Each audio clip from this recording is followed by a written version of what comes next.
UP के CM Yogi Adityanath ने हापुड़ को बड़ी सौगात दी है। हापुड़ में सीएम योगी ने अलग अलग तरक्याती मंसूबों को लॉन्च किया और कुछ मंसूबों का संग बुनियाद रखा है। वहीं सीएम ने मुस्तफीदीन को सर्टिफिकेट तकसीम किए। इसके साथ ही अवाम को खिताब करते हुए वजीर आला योगी आदित्यनाथ ने कहा है कि हमारी हुकूमत तरक्की के रास्ते पर लगातार आगे है और सभी को हुकूमत के मंसूबों का फायदा दिया जा रहा है।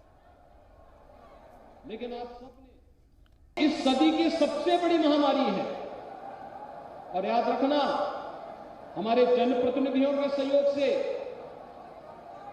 तमाम स्वयंसेवी संगठनों के साथ मिलकर के प्रशासन ने, हेल्थ वर्कर्स और कोरोना वॉरियर्स ने जितना अच्छा कार्य प्रस्तुत करने का प्रयास हो सकता था, उस महामारी में अपनी स्वयं की जान की परवाह किए बगैर एक एक नागरिक के जीवन को भी और उसकी जीविका को बचाने का जो अभिनव कार्य हुआ है, वह तमाम अन्य राज्यों के लिए और दुनिया के तमाम देशों के लिए भी एक उदाहरण बना है और आज यूपी मॉडल के रूप में लोग इसे जान रहे हैं। मैं देख के ताज्जुब कर रहा था, वही पिछली परिपाटी, नहीं घंटा नहीं बजेंगे, संघ नहीं बजेगा, जुलूस नहीं निकलने देंगे, डीजे नहीं बजने देंगे।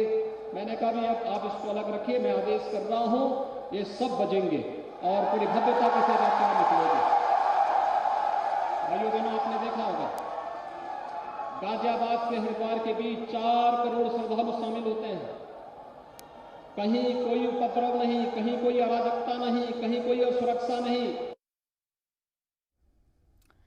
यूपी के वजीर आला योगी आदित्यनाथ अपने 7 जिलों के दौरे के प्रोग्राम के तहत नोएडा भी पहुंचे, जहां पर सीएम ने ग्रेटर नोएडा के दादरी वाक़ के सम्राट मिहिर भोज के मुजस्मे की नकाब कुशाई की। इसके साथ ही सीएम ने गवर्नमेंट गर्ल्स इंटर कॉलेज और सद्भाव मंडप का भी इफ्तिताह किया। सीएम ने कहा कि यहां आवाम को खिताब करते हुए उन्होंने बताया कि इन वॉरियर्स ने किसी जात के लोगों के लिए नहीं बल्कि सभी के लिए कुर्बानी दी थी। इसके साथ ही सीएम ने अपोजिशन पर भी तनकीद की।